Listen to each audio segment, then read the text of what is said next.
Hello everyone, today I'm going to do a rant on those so-called retro game stores. What is a retro game store? Well, you know how there are independent game stores?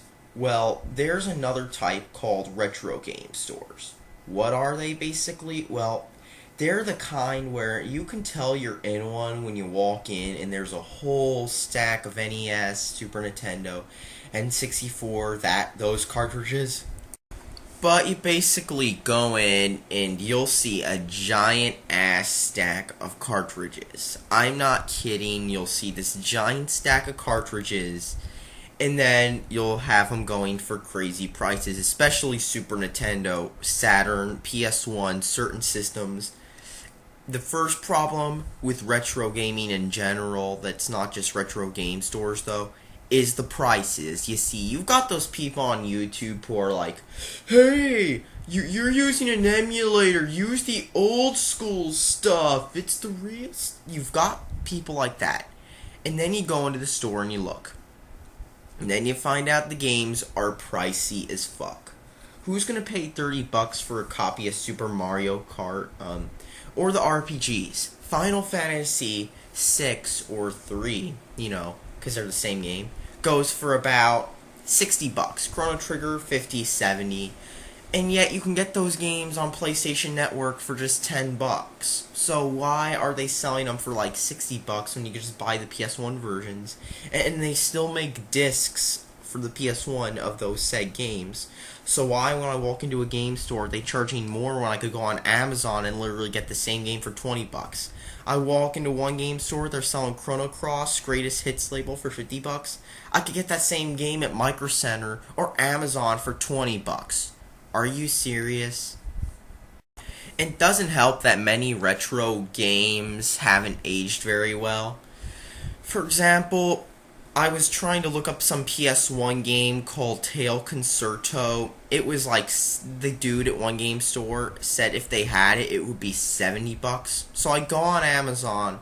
Not only is it $50, but I see a review of it, and it said the main problem with it was the game is short. Now, in an era where people honestly complain all the time about games being short, why would you pay $70 for a game that a reviewer said was only 5 to 6 hours? Now, maybe I get the game if I found it at a thrift store for about, $5, because that's all they sell their games for, or if they put it on PSN because it's not impossible to.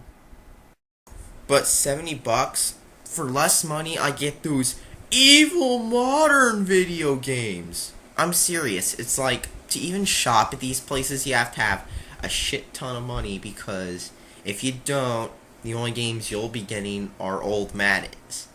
And it doesn't help that you've got systems like the Sega Saturn where the games are all expensive if they have anything that isn't just Madden this, Madden that.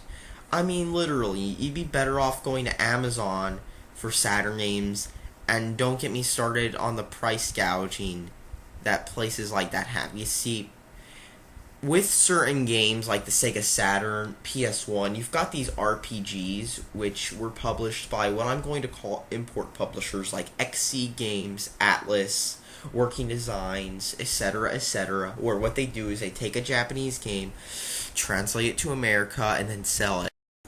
When you've got games like that, the companies normally knew they were targeting a very specific demographic.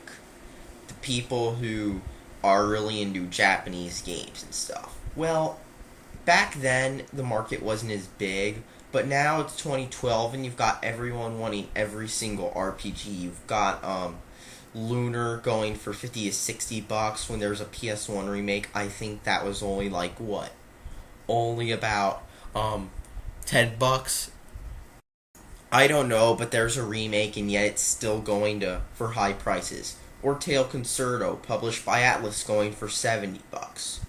Or, other games too. Like, there's so many examples of RPGs going for high prices. It's like they almost want you to buy a mod chip for like $5 to $10, and then buy a pack of CDRs for like $20, and then you could have like every single PS1 RPG on a CDR.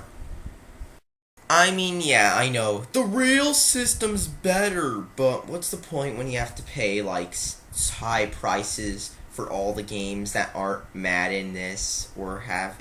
And it doesn't help that a ton of those games that go for high prices haven't aged that well. I could give you so many examples, like Earthbound. That game goes for $200 used with just a loose cartridge, not even the guide, just a loose cartridge was selling at $200 last time I was at the game store. I mean, I could buy that game used at like a thrift store, put it on Amazon for half that, and I guarantee I'd still make a boatload of money. I'm not even kidding. That is, if some retro gamer kid doesn't take it first, because let's face it, there are a ton of people who want to have the retro games on real cartridges because running ZSNES is too hard. Look, I even got ZSNES running on a Pentium 1. There's no excuse. I mean, everyone uses emulators nowadays, and yet you guys are going to pay big money just to have it on the real hardware. Worst part about those retro game stores is that basically not only do they have high prices, but the worst part is that basically it's like they want you to buy old systems, but then you realize that the old systems are so expensive because the prices are jacked up. You'd be best off shopping for systems at a thrift store. They sell Xbox originals for $50. I picked the one up for $20, working and stuff. And PS1s, they sell them for... The only systems that are actually cheap, they're like the PS1s, and that's about it, because everything else, you go in and they're expensive as hell. Because let's face it, you're probably not your average dude on YouTube who's real retro gamer 69, where he's got like his back thing full of games. You're probably not that guy.